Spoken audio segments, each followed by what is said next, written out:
Tina, this is a very good question. Um, for a specific learning disability, initial eligibility, and even for a reevaluation, the 3-year reeval, there are three different paths that Alabama has, and this also is in many of the other states. All right, so you have to check your regs, but many of the other states have multiple paths for specific learning disability. Alabama has three. One is exhausting through the response to intervention, where you have supporting documentation.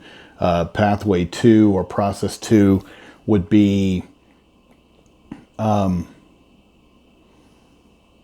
drawing a blank, but it's basically just a review of the education record to provide the necessary justification to the state that the child does have a qualifying disability and is in need of specialized instruction. All right, meaning that there would still be evaluation data, meaning an IQ score, achievement test, other evaluations, work samples, observations, adaptive and behavior rating skills, those kind of things, along with work samples that would show definitively that, or at least definitively with regards to consensus on the team, that the child does in fact have a specific learning disability.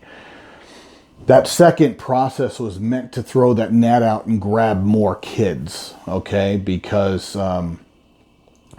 we weren't catching the kids, and there's been an acknowledgement or a recognition that the discrepancy for some children just wasn't doing the job that it needed to do or it was intended to do. So they got rid of. They didn't get rid of it, but they provided the other pathways, okay, to qualify the child under specific learning disability. Now, with regards to the 16-point standard deviation, meaning they take the IQ score, then they have an achievement test, and then if you Google Alabama State Department of Education predicted achievement table, then you're going to have you're going to have an achievement test to where you take that total score, you move it into the predicted achievement that is comparable with the IQ score, and then you do the calculation. And if there is a difference between that IQ score and the predicted achievement of 16 points or more, then your child has a specific learning disability and qualifies for an IEP. Now, if let's say the total achievement score doesn't hit it, but let's say your child is really, really low on math or reading in those areas, then you can take the sub-score out of your achievement, not the total score, but the sub-score for, let's say, broad math, and stick it in there as well in that predicted achievement and for broad math comparative to the IQ score. And if that separation is 16 points or more, then you need to do one more achievement test to see if you can replicate that difference in the second achievement if you are only looking at the sub-scores instead of the total achievement score. I know, it's confusing. It's really not, though. And so sometimes we'd see kids that had a 15-point discrepancy, and schools were like, well, that wasn't 16. And so that's why they had those other two pathways. Now, it is completely up to the school system on which pathway they want to use. All right? And that's what sucks about it, Tina. Because I know, which I think is discriminatory in my viewpoint, because there's a city school district, let's say it's Bustaloosa, and they don't use a discrepancy at all, and they're very proud of the fact that they don't use a discrepancy. They use the other pathway.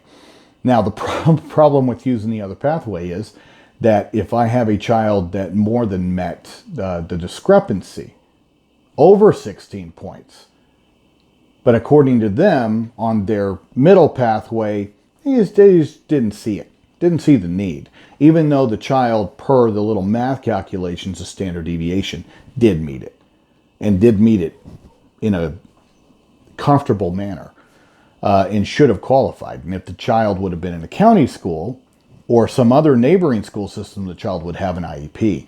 But they denied this child an IEP because this child, according to their middle pathway, where they were the smarty pantses and saying, and in fact in their own paperwork, were saying that some of their own results were inconclusive. Well, if it's inconclusive on your stupid second pathway analysis, but yet you totally ignored this one, but that's why due process exists, and that's why we had to get involved. And it's insane. It's incredibly stupid and a waste of resources. We're playing gotcha ball. And, so you should be looking at multiple pathways and not limiting yourself to one. But the State Department of Education of Alabama allow for a school to use a pathway and ignore the other one. And there's nothing you can do to force them to acknowledge that other one. All right. But that standard deviation is still in existence. I think they will eventually fade it out, but it is optional and up to the individual school district on which pathway they want to use. All right. And I hope that made sense. I don't like it. I think it's, in this particular case, getting away from the discrepancy standard instead of using it as an option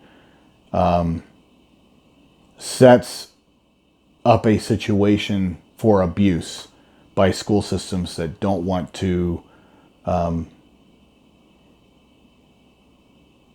throw that net out. And that was the intent of providing the other option, was to throw the net out to catch more kids. But guys, anything has a loophole. And anything can be abused. And anything by government is always abused. That's why we have to sit there and then create more law to sit there and keep government from abusing us in various forms and fashions. It's insane. But the intent behind it was good. What I'm seeing now is also a mixture of some evil being done using that goodness. Okay. Just trying to, I think I answered everything. Tina, if not, then let me know.